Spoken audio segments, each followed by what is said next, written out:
Hello guys, welcome back to my channel. তো তোমাদের সাথে আজকে এমন এক ধরনের ভর্তার রেসিপি শেয়ার করছি।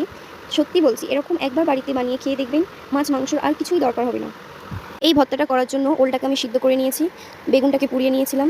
তারপরে হাতের মাধ্যমে এরকমভাবে ভালোভাবে ছেনে নেওয়ার পরে হলুদ গুঁড়ো, লবণ গুঁড়ো, লঙ্কা গুঁড়ো, জিরা গুঁড়ো, সমস্ত মশলা পরিমাণ মতো আমি দিয়ে আবারও হাতের মাধ্যমে ভালোভাবে ভর্তার সাথে মশলাগুলো মিক্স করে নিচ্ছি। তারপরে কড়াইতে অল্প তেল দিয়ে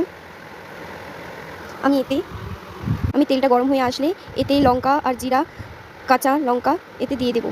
দিয়ে এতে পেঁয়াজও দিয়ে দেবো। পেঁয়াজটা একটু বেশিই লাগবে, তবে ভর্তাটার স্বাদ আরও বাড়বে।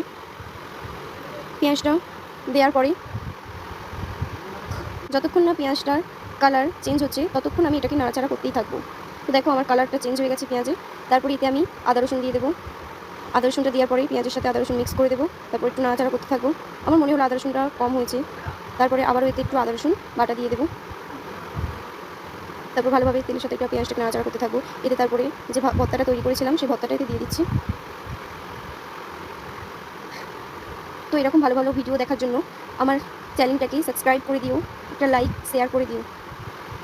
তো ভালোভাবে ভর্তাটাকে ওই পেঁয়াজের সঙ্গে আমি এরকমভাবে নাড়াচাড়া করে নিয়ে এরকম কালারটা হয়ে গেছে। তো এখানে আমার ভর্তাটা কমপ্লিট হয়ে গিয়েছে। করার পরে আমি গ্যাসটাকে অফ করে দিলাম। তো বাই বাই।